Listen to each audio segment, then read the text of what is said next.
बिस्मिल्लाहिर्रहमानिर्रहीम, अस्सलाम वालेकुम। आप देख रहे हैं मेरे सवाल और मैं हूं मुनीब फारूक। आज हम सब के सामने सवाल ये है कि 9 मई तो हो गया, उसके बाद के हालात और महरक़ात हमारे सामने हैं, लेकिन जिस जमात के साथ ये बदकिस्मत दिन एसोसिएट कर दिया गया है वो पाकिस्तान तहरीक इंसाफ है।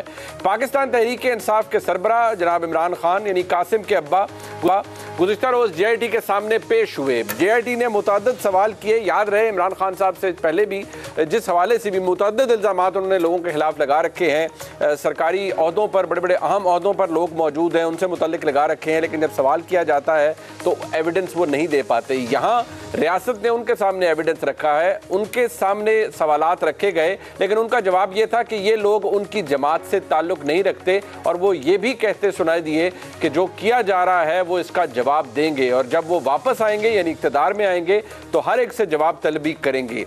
सवाल ये भी है कि तहरीक इंसाफ के चेयरमैन और साबिक़ वज़ीर-ए-आज़म अब ये समझते हैं कि ये बाकायदा तौर पर एक जस्टिफिकेशन मौजूद है। जो 9 मई को हुआ उसकी एक जस्टिफिकेशन उस सूरत में मौजूद है। वो ये कहते हैं कि जिस तरह से अदालत से उन्हें गैर कानूनी और गैर आइनी तरीके से अगवा किया गया बकौल उनके और रेंजर्स के ज़रिए ये कराया गया, तो जस्टिफिकेशन मौजूद थी लोगों के पास, आवाम के पास, उनके सपोर्टर के पास, उनके वोटर के पास कि वो GHQ के सामने जाए, वो जना हाउस के सामने जाए और एक पुरअमन एहतजाज कर ले। लेकिन सवाल ये है कि वो एहतजाज फिर पुरअमन तो ना रहा, वो तो कुछ और ही शक्ल इख्तियार कर गया, वो तो बलवे की शक्ल इख्तियार कर गया। इससे पहले तहरीक इंसाफ खुद को डिसोसिएट करने की भरपूर कोशिश करती रही है। तहरीक इंसाफ के चेयरमैन का ये बयान और ये लेटेस्ट स्टेटमेंट लिया जा रहा है कि क्या ये वाकई जस्टिफिकेशन है या कन्फेशन है, यानी जो हुआ 9 मई को क्या ये उसको एक्सेप्ट किया जा रहा है। लेकिन आप ये कैसे कह सकते हैं कि एहतजाज करने के लिए लोग आपके थे लेकिन बलवा करते वक्त वो लोग आपके ना रहे? ये कैसे मुमकिन है कि आप घर बैठे इस चीज़ को डिस्टिंग्विश कर दें? ये एक बहुत अहम सवाल है। दूसरा सवाल ये है कि निगरान हुकूमत अब आने को है वफाक के अंदर भी। क्या निगरान हुकूमत ऐसी होगी जैसी इस वक्त खैबर पख्तूनख्वा के अंदर है, यानी तमाम सियासी जमातें जो इस वक्त सियासी तौर पर एक ताकत रखती हैं खैबर पख्तूनख्वा के अंदर, उनका वोट बैंक भी है, हर एक का नॉमिनी मौजूद है उस निगरान हुकूमत के अंदर। पाकिस्तान मुस्लिम लीग नून, पाकिस्तान पीपल्स पार्टी, कौमी वतन पार्टी, ANP, JUIFA, यानी ये निगरान हुकूमत ना हुई, कुछ और ही हो गया।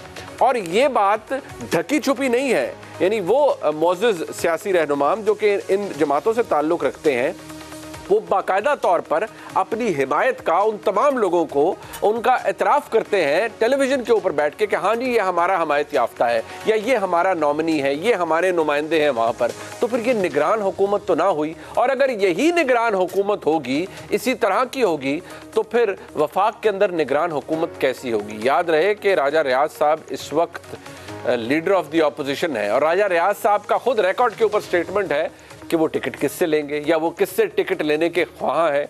मैंने पहले भी अर्ज़ किया था, बहुत से लोगों को बुरा लगेगा, यानी एक तरफ वो अपने जो तजवीज़ करदा नाम होंगे केयर टेकर वज़ीर आज़म के लिए वो दे रहे होंगे और शायद दूसरे हाथ में उनके दरख्वास्त होगी कि जनाब मुझे टिकट अता फरमाया जाए पाकिस्तान मुस्लिम लीग नून का। क्या ये इतना ही क्रूड होगा आने वाले दिनों के अंदर? ये तो दोनों मामलात बहुत अहम है और मैं चाहता हूँ इसके ऊपर एक शेर हासिल गुफ्तगू हो। हमारे साथ मेहमान मौजूद हैं जनाब अहमद अवैस साहब के मोहताज नहीं, मुल्क के सीनियर कानूनदान है, पाकिस्तान तहरीक इंसाफ के वकील हैं। बहुत शुक्रिया अहमद अवैस साहब, आपका फॉर्मर एडवोकेट जनरल भी हैं पंजाब के। अज़मा बुखारी साहिबा सेक्रेटरी इन्फॉर्मेशन पंजाब हैं पाकिस्तान मुस्लिम लीग नून से, आपका बहुत शुक्रिया, और पाकिस्तान मुस्लिम लीग नून की तर्जुमानी कर रही हैं, बहुत शुक्रिया।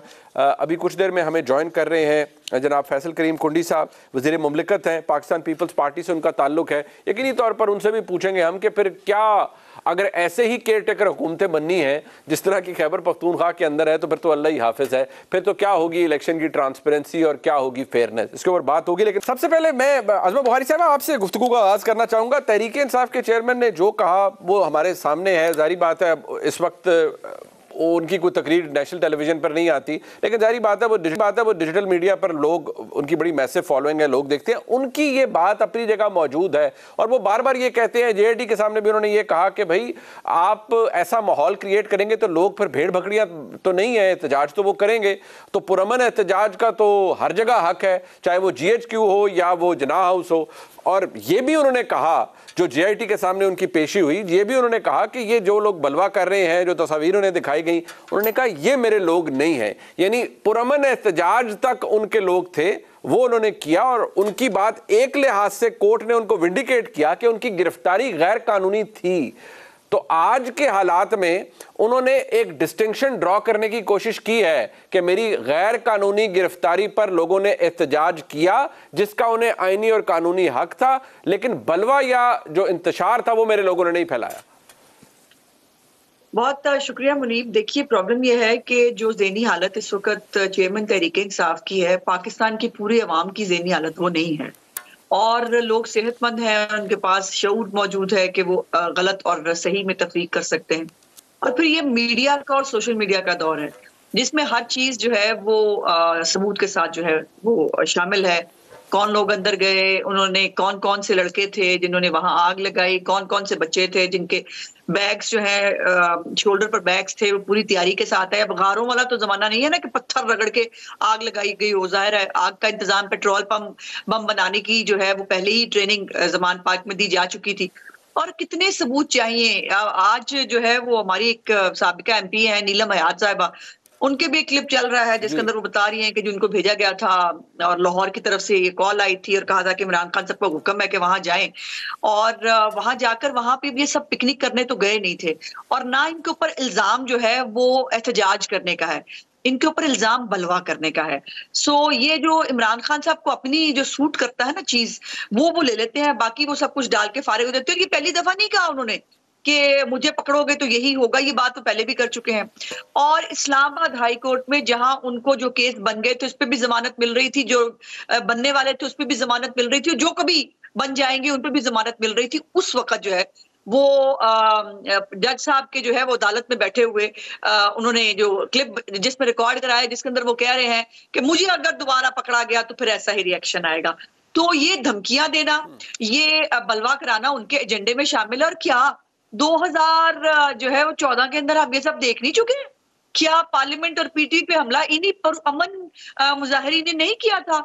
क्या जो है वो सिर्फ इस दफा ये हुआ है कि इमरान खान का मॉडल टाउन सानहे की तरह दोबारा लाशें लेने का प्रोग्राम था, वो लाशें उनको नहीं मिल सकी, जिसके ऊपर वो पहले उनकी लॉटरी लग गई थी कि वो लाशों के सिर के ऊपर पॉलिटिक्स करते करते 2014 में जो हुआ उसको वो कहते हैं पीटीवी पे हमारे लोग नहीं थे। यहां पर भी उन्होंने बार बार कहा, मैं दोबारा आपके सामने, वो कहते हैं कि एहतजाज करने मेरे लोग जरूर गए थे, बलवा करने मेरे लोग नहीं थे। ये मेरे लोग ही नहीं है जिन्होंने बलवा किया। कहने देना, उनके कहने से तो कोई फर्क नहीं पड़ता ना, बात तो सबूत की है। और सबूत जो है और इतराफे जुर्म भी मौजूद है अब तो सबूतों के साथ साथ। और फिर यह है कि पहले वो ये भी कह चुके हैं, अगर आपको याद हो, कि मैं तो अंदर था, मुझे नहीं पता मेरे कारकुनों और लीडरों ने किया होगा। ये भी उन्हीं का बयान है। तो इमरान खान साहब के कौन कौन से बयान को जो है यहाँ पर रोएंगे हम बैठ के। इमरान खान ने जो चाहा था, जो उसने 1 साल मेहनत की, जो उसने बीज बोया, जो उसने लोगों के दिमागों के अंदर जहर भरा, जो उनको इंस्टिगेट किया, और फिर इसको जोड़े, जरा डॉट्स जोड़े। इनके तमाम जो ऑफिशियल अकाउंट्स हैं वो इनके तमाम लीडराने कराम, वो मुसर्रत चीमा उस वक्त मौजूद थी, फैसल जावेद और बाकी लोग, इमरान खान पे जो है वो हमला हो गया है, रेंजर उनको मारते हुए लहू लुहान करके ले गए हैं। इस तरह करके लोगों को इश्तियाल दिलाया गया, और इश्तियाल दिलाकर खुद लीड करते हुए यास्मीन राशिद उनको लेके गई हैं। इजाज चौधरी साहब की ऑडियो आपको याद नहीं है, जिसके अंदर वो कह रहे हैं हमने गमला भी नहीं छोड़ा और मुबारक और बहुत अच्छा कर दिया। यास्मीन राशिद को एजाज मनाज साहब से बात कर रही है, उन्हें कह रही है, और वो कह रहे हैं बस जो तुसी करना सी कर लिया, हुण वापस आ जाओ, आके लिबर्टी चौक बैठो। वो कह रही किन्नू पूछा? वो कह रहे हैं उन्होंने पूछ लो, उन्ना कौन सन है कि मतलब अब तहकीकाती इदारे ही बताएंगे वो उन्ना कौन थी जिनसे उन्होंने पूछना था। अच्छा। ये सादा हमला नहीं है, ये पाकिस्तान की रियासत के खिलाफ बगावत की गई है। और इसके बहुत सारे अब वजीर दाखिला जो है वो भी बातें बता चुके हैं, बहुत सारी चीजें भी ऑन रिकॉर्ड आनी बाकी हैं कि प्लान क्या था, कि प्लान जो है वो आप किस तरह से, जो आप एक उनका था बुखारी साहब 2 महीने हो गए हैं, 2 महीने हो गए हैं, माजरत के साथ, देखे 2 महीने हो गए हैं। अब हर कोई, अब आप कहते हैं जी प्लान है, कभी वजीर दाखिला कहते हैं जी बड़ी एविडेंस मौजूद है, लेकिन लोग ये सवाल करते हैं, हर किसी से करते हैं कि भाई वो एविडेंस क्या है। अगर आपने वाकई किसी को पकड़ना है, अभी भी बड़े लोग एट लार्ज हैं, मियां असलम इकबाल साहब हैं और बहुत से लोग हैं, हमाद अजहर साहब हैं, ये सारे अगर आप समझते हैं सब प्लानिंग में शामिल थे तो ये लोग अभी तक गिरफ्तार क्यों नहीं हुए? अगर आप कहते हैं कि इनके खिलाफ एविडेंस है तो वो एविडेंस कहाँ है? अगर तहरीक इंसाफ के चेयरमैन के खिलाफ एविडेंस है तो वो कहां पर है? वो सोफिस्टिकेटेड एविडेंस कौन सी है जिसकी बुना पर आप उन्हें कभी पकड़ेंगे? वो तो अपना बयानिया अभी भी भेज उसको बता रहे हैं लोगों को कि नहीं ये तो एक साजिश के तहत हुआ जो 9 मई को हुआ। देखिए, झूठ का बयानिया वो मैं हकीकी आजादी हम कोई गुलाम है पे चल गया था। यहाँ पर जो है वो सारे फुटेजेस के जरिए, जियो फेंसिंग के जरिए सारे सबूत मौजूद हैं। वो जो आप पूछ रहे हैं कि असलम इकबाल और हमाद अजहर का है, वो बहादुर बहुत है ना अपने लीडर की तरह। लीडर बाल्टी पहन के आता है, वो वैसे गायब हो गए हैं। उन्होंने कुछ सलमानी टोपी पहन ली है और वो कुछ बड़े बड़े बास और अफराद के घर पे पनाह लेके बैठे हुए हैं जहाँ पर अच्छा उनको शायद चेक नहीं किया जा रहा, या वहां से उन्होंने 2-3 जगह जो बदली हैं वो मालूम है तहकीकाती इदारों को। और जहां तक इमरान खान की बात है, ये देखिए ना, एक तरफ अगर उनको जो है वो ये मेरा वजीर दाखिला शहजाद अकबर नहीं है जो बैठकर ऐसे ऐसे बस कागज हलाएगा और इल्जामात लगा देगा। सबूत हमें अदालत के अंदर पेश करने हैं। GIT के अंदर इमरान खान को 4-5 दफा बुलाया जा चुका है, वो नहीं गए। पहली दफा वो कल शामिल तफ्तीश हुए हैं। अगर उनको शामिल तफ्तीश किए बगैर जो है उनको अरेस्ट कर लिया जाए, उन पे हाथ डाला जाए, आप कहेंगे बड़ा जुल्म हो गया। उसको पूछा ही नहीं, उससे तफ्तीश ही नहीं की। अब JIT के अंदर अच्छा मुझे ठीक है, उन्होंने एक्सेप्ट कर लिया। अब लेकिन मुझे तशवीश उनकी उस कल की तकरीर से जो सोशल मीडिया पर आई। अहमद अवैध साहब, अब ये कैसे मुमकिन है कि आप बाकायदा तौर पर उसकी जस्टिफिकेशन प्रोवाइड कर रहे हैं तहरीक इंसाफ के चेयरमैन कि मेरे साथ मुझे गैर कानूनी तौर पर पकड़ा, क्योंकि जिन्होंने पकड़ा था फिर लोगों ने वहीं जाके एहतजाज करना था, लेकिन जिन्होंने बलवा किया वो मेरे लोग नहीं थे। सर ये खुद घर बैठे हुए ये डिस्टिंक्शन, ये लकीर कैसे खींची जा सकती है कि एहतजाज करने वाले जो लोग थे वो मेरे थे और अगर वो GHQ के सामने गए, जनाब उसके सामने गए तो वो मेरे लोग थे, लेकिन बलवा मेरे लोगों ने नहीं किया? ये कैसे मुमकिन है सर? देखिए, बात यह है कि मैंने तो बहुत पहले भी ये आपके टॉक शोज में ये बात बड़ी वजाहत से की थी कि ये जो अभी तक ये एक मुहिमा बना हुआ है और एक साइड से कहा जा रहा है कि जी वो लोग कोई और थे, एक कहते हैं कि जी वो हमारे नहीं थे, आप कहते हैं कि ये उनके थे। इसका एक ही तरीका था। देखिए, जब ट्रांसपेरेंसी का आप ऐसे बात करते हैं ना कि जब हर चीज़ ट्रांसपेरेंट हो, फेयर हो, क्लियर हो, नज़र आ रहा हो हर एक को, और उसमें कोई किसी को ये शायद बना हो कि ये इसमें किसी के साथ ज्यादती हो रही, किसी से रायत बरती जा रही है, तो जुडिशल इंक्वायरी का मैंने इसीलिए कहा था कि सबसे पहले ये जो अब जो कार्रवाई हो रही है पकड़ धकड़ से पहले एक बिल्कुल एक जुडिशल इंक्वायरी कराई जाती और उसमें हर चीज़ को खोल के सामने आ जाती कि वो लोग जो पकड़े जा रहे हैं, जो फुटेज में नजर आ रहे हैं, उन सब को पकड़ा जाता, उन सब का जो है वो उनका हस्बा नसब जो है वो मालूम किया जाता, तो बात खुल के सामने आ जाती। अब एक तरफ से लोग कहते हैं कि जनाब वो जो लोग अब देखिए ना, लोगों ने सर ये बगैर इन्वेस्टिगेशन के कथा कलामी नजर आते हैं, सर कथा कलामी जो अभी तक इन्वेस्टिगेशन हुई है लोग नजर आते हैं, लेकिन जो लोग पकड़े जा रहे हैं हुए ना लोग, आप देखिए अभी उनमें से बहुत से लोग गिनती के चंद लोग पकड़े गए हैं कि जी ये कर रहे थे, ये कर रहे थे, ये कर रहे थे। सर वो जो बंदे थे, अगर मेरी आवाज आपको आ रही है होती तो पता लगता कि ये कह रहे हैं कि इसमें IB के लोग थे, इसमें हुकूमत के लोग थे, इसमें फलां थे, वो थे या नहीं। लेकिन एक दफा एक डॉक्यूमेंट सामने आता, एक रिपोर्ट सामने आती और बड़ी ऑथेंटिक रिपोर्ट होती, उसके बाद जो है उसकी अगली कार्रवाई जो है उनका ट्रायल होता, उनको प्रोसिक्यूट किया जाता, तो फिर किसी को इतना ये कहने की जो है वो जहमत नहीं होनी थी किसी को।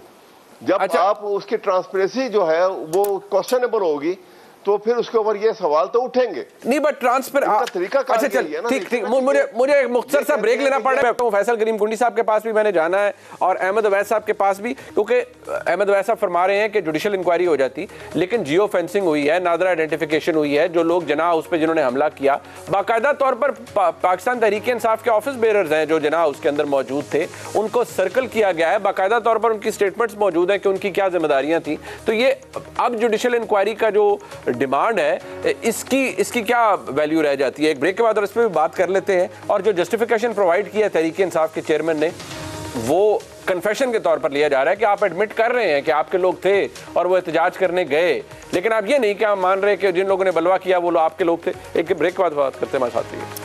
अहमद वैसा इससे पहले कि मैं कुंडी साहब के पास जाऊं, एक बात बड़ी दिलचस्प है, तहरीक इंसाफ के चेयरमैन बड़ी आसानी से चीज़ों को ब्रश साइड कर देते हैं। जैसे मैंने अर्ज किया, नादरा आइडेंटिफिकेशन हुई, जियो फेंसिंग हुई, लोगों को आइडेंटिफाई किया गया है जिनका ताल्लुक पाकिस्तान तहरीक इंसाफ से था। अब इमरान खान खुद ये कह रहे हैं कि हाँ, अगर मैंने किसी डेकोरेटेड फौजी अफसर को डर्टी हैरी कह दिया तो इसमें कौन सी बड़ी बात हो गई, ये मेरे ऊपर इन्होंने मुकदमा बना दिया है और इन्होंने मेरे ऊपर गद्दारी का मुकदमा बना दिया, मेरे ऊपर दहशतगर्दी का मुकदमा बना दिया। बट सवाल ये है कि इतनी खुली छूट किसके पास हो सकती है सर कि आपके ऊपर ठीक है हमला हो गया, सब कुछ हो गया, आप इन्वेस्टिगेशन करवाएं, सब कुछ करवाएं, लेकिन आपके पास ये खुली छुट्टी किसने दे दी है कि आप जिस मर्जी को एक्यूज करें, जिस मर्जी का नाम लें, बीट अ डेकोरेटेड मिलिट्री ऑफिसर और एनीबॉडी इन द वर्ल्ड, कि आप बगैर सबूत के उसको प्रोवाइड कर दें, उसके खिलाफ एक स्टेटमेंट जारी कर दें। जब आप जीआईडी के सामने जाएं तो आप कहें नहीं, मुझे तो फलाने ने कहा था, मैंने सुना था, मुझे फलाने ने कहा था कि मैंने सुना था। और आप तो सर क्योंकि माशाल्लाह बहुत सीनियर वकील हैं,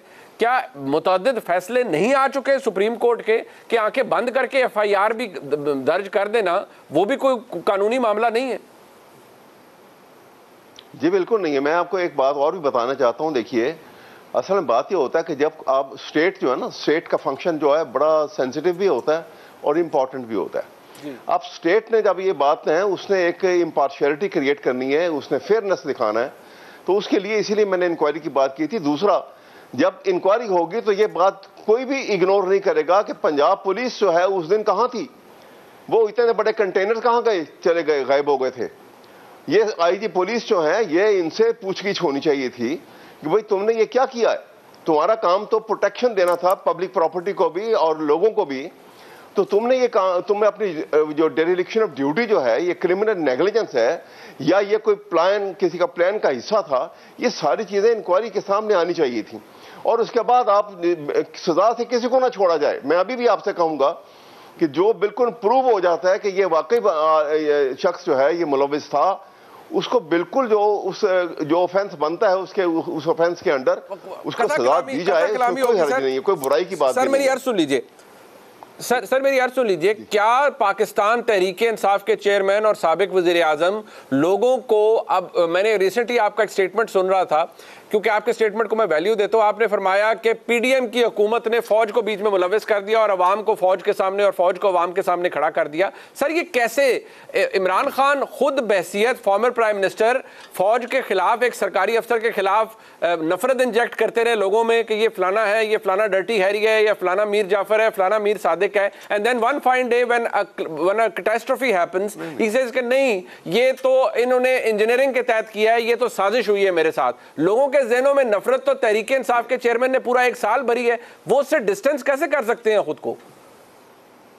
नहीं साहब, ये ऐसी बात नहीं है। देखिए, वो जो उन्होंने मतलब जनरल बाजवा के मुतालिक बात की, मैं समझता हूं कि नहीं कहनी चाहिए थी, उन्होंने कही, ये इसमें कोई शक नहीं, जो बातें हुई हैं वो तो नजर आ रही हैं सब। लेकिन सवाल ये है, देखिए, जब आपने किसी को सजा देनी है तो फिर आपने जो कानून की फिलॉसफी जो है कि आप 10 कसूरवार को छोड़ दें, कहीं एक इनोसेंट जो है वो फांसी ना चढ़ जाए। ये एक फिलॉसफी ऑफ लॉ है, राइट। ये सिर्फ यहां नहीं है, ये सारी दुनिया का ये फिलॉसफी ऑफ लॉ है, क्रिमिनल लॉ के ऊपर। मैं इसीलिए आपके सामने ये बात कर रहा हूं कि इन बातों के लिए पहले एक इंक्वायरी होनी चाहिए थी वहां। उसके बाद जब ये कहा उन्होंने, सवाल ये है कि आपस में जो पॉलिटिकल राइवलरी थी वो तो पीडीएम की और इनकी थी। फौज का तो एक जर्नैल के मुतालिक था, वो रिटायर होकर चले गए। कुछ सारी फौज के खिलाफ तो कोई लोगों को सर गुजारिश, सर कथा कलामी होगी, वो जनरल साहब जो डेकोरेटेड अफसर हैं उनके खिलाफ पीडीएम ने करवाई है, ये खतरनाक है। सर वो फौज के और आवाम के दरमियान पीडीएम का जिम्मा बहसियत हुकूमत होगा, लेकिन इमरान खान खुद उन अफसर के खिलाफ हरजासराई करते रहे हैं, उनके नाम बिगाड़ते रहे हैं। सर ये तो आपको भी पता है, मुझे भी पता है, बट मैं थोड़ा सा इसको आगे लेके चलूंगा। कुंडी साहब, एक सवाल है, वो बार बार, क्योंकि आपकी हुकूमत इस अलायंस का हिस्सा है कि आप अवाम को फौज के सामने और फौज को अवाम के सामने ले आए हैं, ये मुतअद्दिद दफा कहा है जनाब अहमद ओवैस साहब ने फरमाया है। इसके अंदर वो कहते हैं जुडिशियल इंक्वायरी हो जाती तो फिर कसर ही ना बाकी रहती कि कोई किसी को फॉल्सली एक्यूज करता। आपको पहले जुडिशियल इंक्वायरी करवानी चाहिए थी इस वाकये की। देखिए, पहली बात तो यह कि जब पीटीआई के चेयरमैन गिरफ्तार हुए और जब वो सुप्रीम कोर्ट आए जिस शाहाना अंदाज में, वो भी आपको पता था, और जिनकी ख्वाहिश पाए वो भी आपको पता है। फिर उसके बाद जब उनसे कहा गया कि जो है आप ये बयान दे दें कि वो, तो जब वो नहीं दे रहे थे और उनसे बड़ा इसरार किया गया ख़ास जज की तरफ से कि जी मेरी ख्वाहिश के मुताबिक आप दे दें, तो फिर उन्होंने आखिर मान लिया, चलो आपने मुझे इतनी रिलीफ दिया तो आपके कहने पे मैं कह दूँ। फिर जब उन्होंने कहा कि जब मैं गिरफ़्तार होऊंगा तो रिएक्शन तो आएगा, फिर उसके बाद आप देखें उससे पहले जब वो गिरफ़्तार नहीं हुए थे और जो मीडिया पे आए थे कि अगर मैं गिरफ़्तार हुआ तो मेरी एक कमेटी है, शायद 6 या 7 की कमेटी है, जो आपको ये इंस्ट्रक्शंस देंगी, आपने उस पर अमल दरामद करना, और मैंने इनको तमाम इंस्ट्रक्शंस दे दिए हैं। उन लोगों की भी टीवी रिकॉर्ड भी पड़ा है, उनके मैसेजेस भी मेरे ख़्याल में इंटरसेप्ट हुए हैं, जिस किस्म के उन्होंने लोगों को कहा है, जिस तरीके से उन्होंने कहा है कि आप जाकर GHQ पे हमला करें, या आप कोर कमांडर के घर पे हमला करें, या आप में अगर पेशावर में रेडियो स्टेशन है, या बाकी चकदरा में किला है, या वहाँ पे कैंट है, वहाँ पर हमला करें।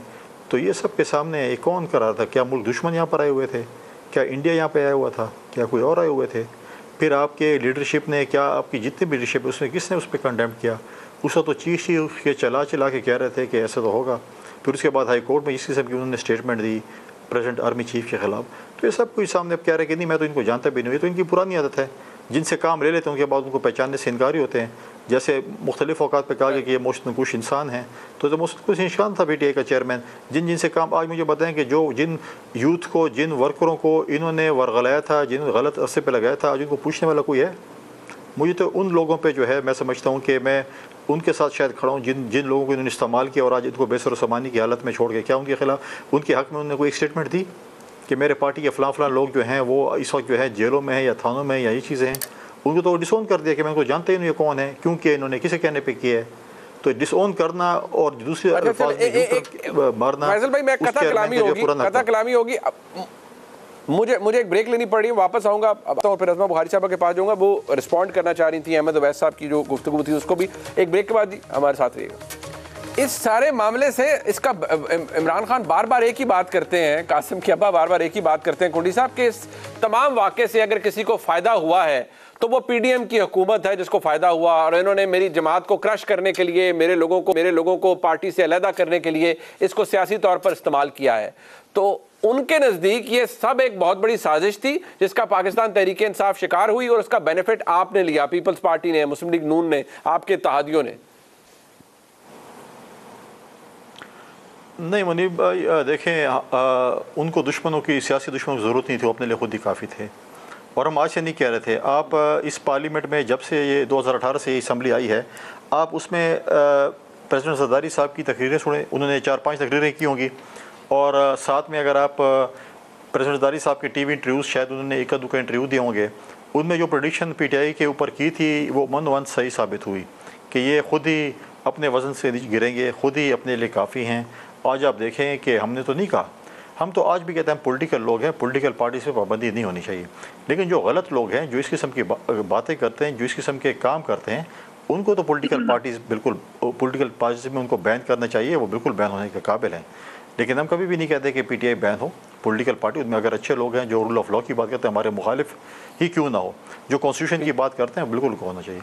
लेकिन जो लोग जिन्होंने ये 9 मई के वाक़यात में आगे थे, पेश थे, बिल्कुल उनको करारवा की सज़ा देनी चाहिए। और मैं कहता हूँ कि बिल्कुल हम भी हुकूमत का हिस्सा हैं, हुकूमत को चाहिए कि अभी तकरीबन काफ़ी टाइम हो गया है, लाएँ सबूत लाएँ। देखें, लोग डेफिनेटली, मीडिया सवाल करती है, लोग भी सवाल करते हैं कि अगर वो हैं सबूत लें, अगर वो कसूरवार, उनको सज़ा होनी चाहिए, अगर कसूरवार नहीं तो उनको सज़ा नहीं होनी चाहिए, फिर उनको आना चाहिए, इलेक्शन में हिस्सा लेना चाहिए। बिल्कुल, ये बड़ा वैलिड पॉइंट है, हमारे एंड पे ये चीज़ें, ये बड़ा वैलिड पॉइंट है। अज़मा बुखारी साहब, लेट है, ये बड़ा इंपॉर्टेंट है। ये देखिए, आज ये फैसल करीम कुंडी साहब ने भी कहा कि अगर एविडेंस है वो लाना चाहिए। लोग सवाल करते हैं, लोग हर एक से सवाल करते हैं। अब मैं अगर बहसीत साफ़ी हूँ तो मुझसे भी लोग सवाल करते हैं कि वो एविडेंस जिसकी बात हो रही है वो कहाँ है, कि जिसके बेसिस के ऊपर पूरा एक केस क्रिएट किया गया है। यहाँ अहमद अवैस साहब कहते हैं कि अगर जुडिशल इंक्वायरी हो जाती तो किसी के पास गुंजाइश ही ना रहती कि अगर कोई किसी को फॉल्सली एक्यूज़ करता। जुडिशल इंक्वायरी आपने करवाई नहीं, बल्कि और एक इंक्वायरी खुद ही की इस पूरे मामले की, वजारत दाखिला ने या हुकूमत पंजाब ने।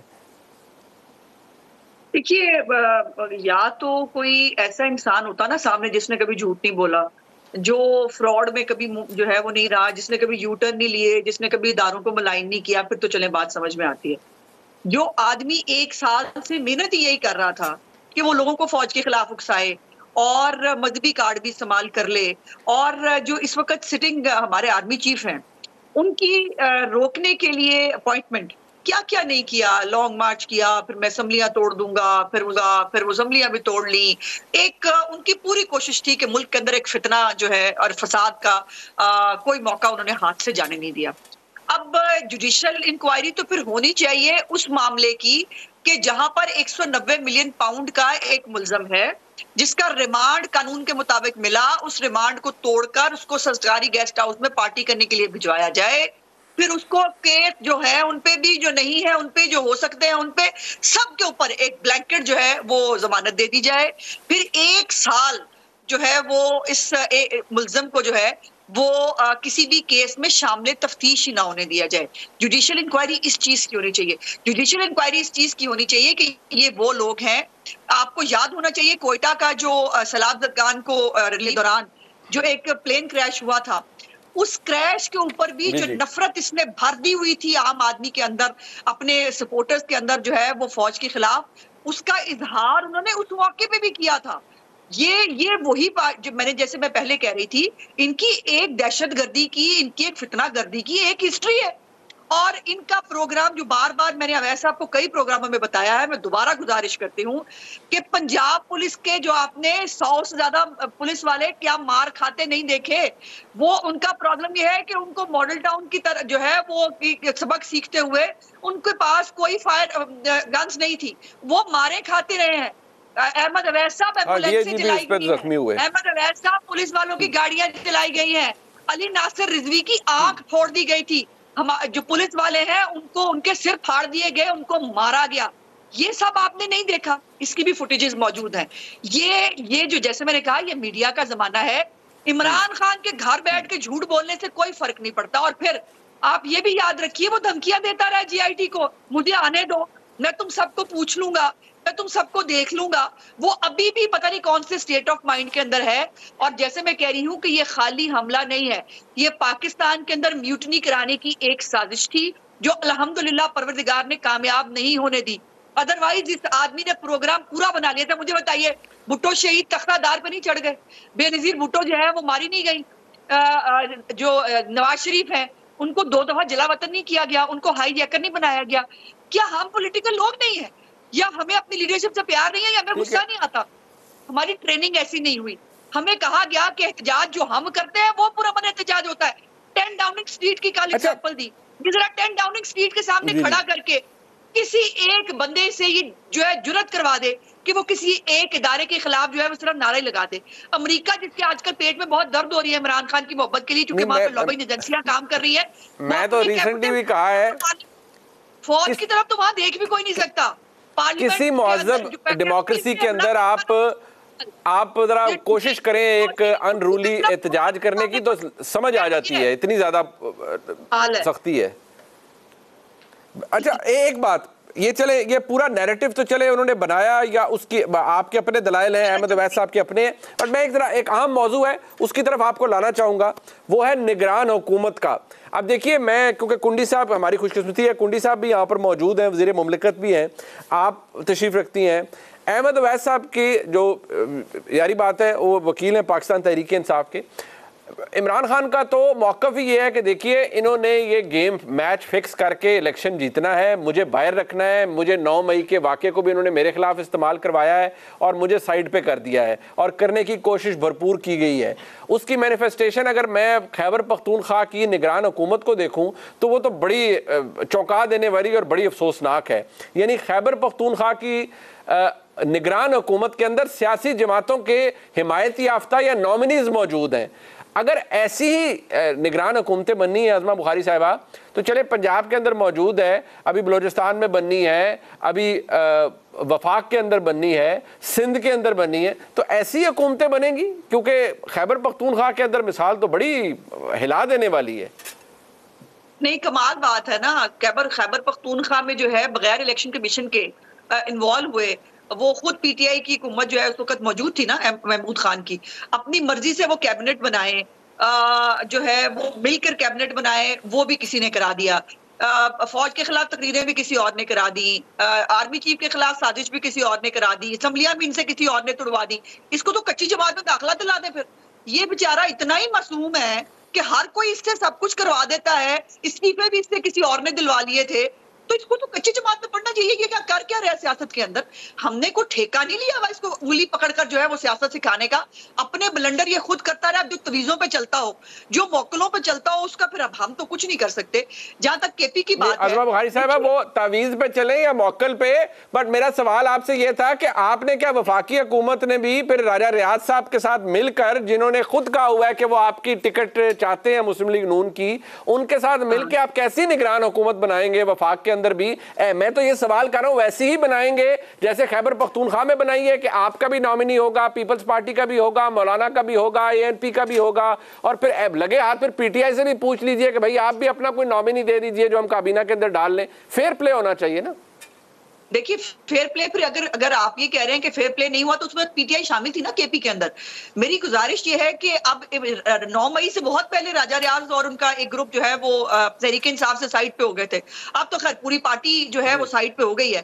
अब अगर वो खुद इस्तीफे दे के बाहर गए हैं और अपोजिशन लीडर जो है वो राजा रियाज मौजूद है, तो कानून जो कहता है उसके मुताबिक ही होगा ना। जो अपोजिशन लीडर है वही मुशावरत कर सकता है। अगर इस टेन्योर पूरा होने के बाद राजा रियाज अपने बारे में कोई फैसला करना चाहता है, ये उसका इख्तियार है।